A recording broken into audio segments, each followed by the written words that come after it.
Hey everybody, welcome back to Writer Groupie. You guys, it has been a couple of weeks over here in Florida. I'm just saying. I am just so grateful to be here and to have very little damage to my little home in Central Florida. And I am just so grateful to be able to record this video. It has been a couple of weeks, and I apologize for the length of time, but really it was completely out of my control. So today I want to do the other half of the Gilded Tarot. And you know, that's the Gilded Tarot. We're going to do the Minor Arcana cards. We went through the Major Arcana last time, and I really want to do the Minor Arcana. If it looks like it's going to be a lengthy video, I may split it into two again, just because I don't want for you to have to sit for endless amounts of time watching me flip cards. So be mindful. It may be two videos. It may be one long one. We'll see as we go next on Writer Groupie.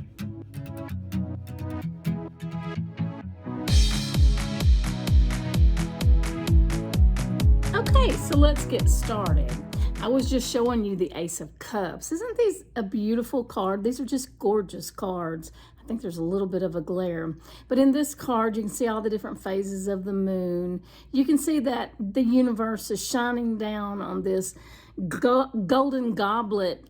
And a lot of people call the Ace of Cups the Holy Grail card. This is the card that shows the beauty of things that we're seeking that sometimes we get. This is a card of getting. You've gotten something that you really wanted. And here's the Two of Cups, the Two of Cups. This is a kind of a meeting of the minds, as it were. This can signify relationships, partnerships, business dealings. But these are two people who are really coming head to head about something. And the Two of Cups oftentimes can be a privileged meeting. And then we have the Three of Cups, which, as you can see, is a very celebratory card. These people are dancing and just having themselves a high old time. So the Three of Cups, when it shows up in a reading, generally means a party or a celebration of some kind. And don't we all want some of that today? The Four of Cups. The Four of Cups is a strong, sturdy, sound foundation. Whatever it is that you're trying to do in your life or whatever you're attempting to build in your life, you really want the Four of Cups. This is where you're feeling very good, very firmly planted, a solid foundation. That's the best way I can put it. In the Five of Cups, we find this character is contemplating. It doesn't look like it's a very happy card. The cups are spilled and turned over, and this person looks like that they're just weary of cups. And you know, sometimes that is life. We are kind of tired of dealing with the emotional upheavals that we face on a daily basis, and perhaps that's what this guy's doing. In the Six of Cups, they're working together. They're working together to fill the cups, and there's a lot of choices. There's a lot of beautiful things for them to be choosing to do and to be working together to accomplish. So I always like to say that this is a togetherness card. It is also a card of overflowing cups with good things. This is the horn of plenty, if you would. And again, the Seven of Cups here, it shows a variety of things in the cups. It's a lot of different choices. And this is kind of like the universe giving choices to you. You've got a lot of things to pick from. And all of them look pretty good to me. So if this is your card, then just don't worry about what the choices are. Just make one. In the Eight of Cups, we see the character looking out over the water. And he's turned his back on the cup. So he's given up on all the emotions that he's been through. Now he's just watching and waiting. It's a kind of a let's stand here and look out and make a decision kind of a card. On the Rider-Waite card, I believe that the character is looking out over ships leaving in the harbor. And if you think about a king putting all of his worldly goods onto ships and watching them sail away, he doesn't know whether that's coming back to him or not. And so this character also is like that. He's looking out at his future going, oh, well, I just really don't know what's going to happen. In the Nine of Cups, we have another celebratory card. This character is very grateful and happy about what he's accomplished. Perhaps he was the one standing on the shore and the ships have come back and he has a bounty from the things that he has built upon. Now he has multiples of things and he's very happy about that. And the Ten of Cups, the Ten of Cups. This is the happy family card. This is the completion card. All that emotional journey that the characters have been on. They finally got it all taken care of, and now they've built their happy home, and everybody lives happily ever after. This is the Page of Cups, the Page of Cups. And pages bring news. They're news bearers. They also protect their leader. They protect their lord or their king.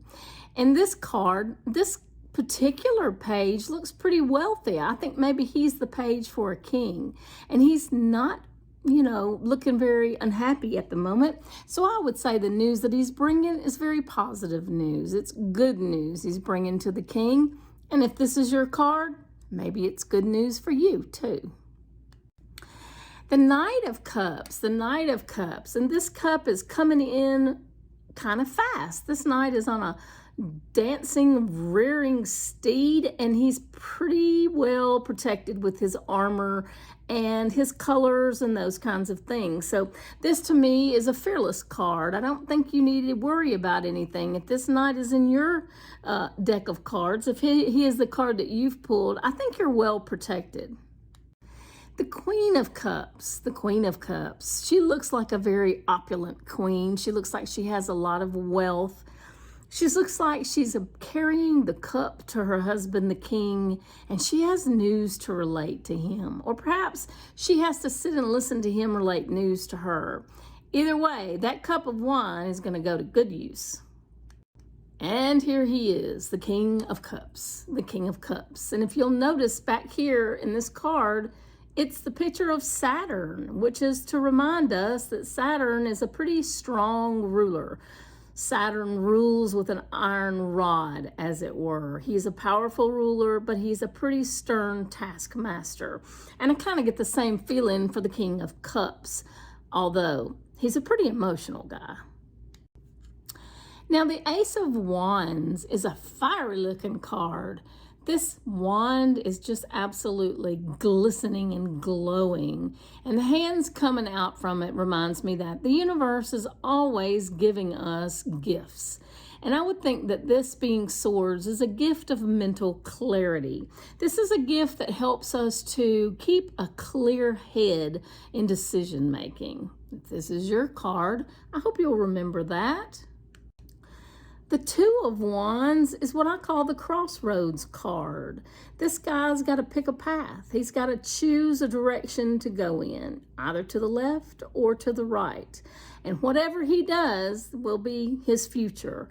And so it's kind of a big decision. If this is your card, just remember that we all have decisions to make in life. Some of them impact us a lot more than others. If this is your card, it's probably going to be a lifestyle choice. Here's another card like I was speaking of before, where the ruler is looking out on the ships in the harbor, and he's got the wands behind him. He's set them behind him. And he's like, I've put this behind me now. They're already loaded and they're on their way. I've kind of lost track of what I can do with this. It's out of my control now. So when you get this card, just remember that sometimes we make decisions, and once we've made them, we just have to stand on them, because sometimes what happens after that is really not within our control. And here we are with the Four of Wands. The Four of Wands, this looks like a wedding, doesn't it? I used to shoot video for weddings, and we would shoot Jewish weddings sometime, and they would get married under the huppah. And that's kind of what this reminds me of, is a huppah in a Jewish wedding. But it's a happy card. It's a coming together with others for joy, for harmony and balance. And so if you get this card, this is a very good card. I think it's a benevolent card, and you should be glad that you got it. But on the other hand, the Five of Wands is more of a battle card. This is a card where our characters are fighting. They're maybe fighting friends. They may be fighting enemies, but at any rate, there's a lot of dissension going on. And this card can sometimes signify that. It can mean that you've got a lot of dissension or discussion or even battling going on amongst you and those members of your inner circle. Well, this card, being the Six of Wands, is a card of the character coming home in valor. The battle has been fought and he has won. He's got all the wands with him and he's looking pretty smug. So if you get the Six of Wands, I think you're over the battle. I think the battle is past and you're now moving forward into a little bit more celebratory energy. Maybe perhaps you've won a court case or you've won something and it was a trial to get there, but you're there now. With this card, you are definitely there. But isn't it true life when we realize that things never stay the same? Things change, things get in flux, and this is what's happened. He did battle out on the battleground with the enemy, came home triumphant, and now he's found treachery in his own ranks, in his own castle. He's got to fight some other battles, and that's the way it is for us in life. We're always going to be fighting these battles. But the thing to remember is there's always tomorrow. You know, sometimes you just have to set it aside and say, I'll do this tomorrow. Now, the Eight of Wands is a fast-moving energy. These wands are being thrown or propelled in some manner through the air. It's fast-moving energy. It's probably news coming to you about the battles that you've been fighting, and it generally has to do with work and career, possibly money, but I would say mostly work and career. Those things that you're passionate about, perhaps something that you're doing in a creative or a productive mode. This is going to be news coming in about that. The Nine of Wands is one where you're sitting contemplating. You've received the news and all of the fast-moving energy and all of the waiting and all of that is behind you. And now you're just kind of contemplating. Now you're analyzing the news that's come to you, and you're looking back over the battles that you fought and deciding, is this really what I want out of my life? Is this really what I want to do? And I would say if you get the Ten of Wands, the answer was yes. That was what you wanted to do, but there's a bit of a burden connected to that decision that you've made. You have to carry all these wands back to the castle now. You're on your own, you've made the decision, and now you're moving forward, but you are a little bit burdened. Here's the page coming in with news, and this page is a prosperous page. As you can see, there's things growing on the trees.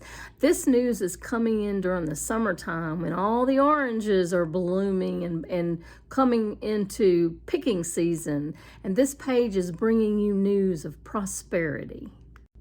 Likewise, the knight returning from battle, he's not moving very fast. I think he's just one of those knights who did the job, got the job done. Now he's returning kind of, I don't know. I mean, he looks really good. His horse looks really good. He's really decked out and he looks really good. But, you know, we can't tell what's in his head. We just know what his accomplishments are. So if you get this card, you may just be looking at your accomplishments and not really how you feel about it. The Queen of Wands is a fiery queen, and she's a hard-working queen who works hard in the kingdom to make sure that everything that's supposed to happen happens. And she doesn't get a lot of sleep. She works very hard. So if this is your card, you're a hardworking person, you're full of creativity and productivity, but there's an admonishment coming. You really have to slow down sometimes. So be sure to think about that.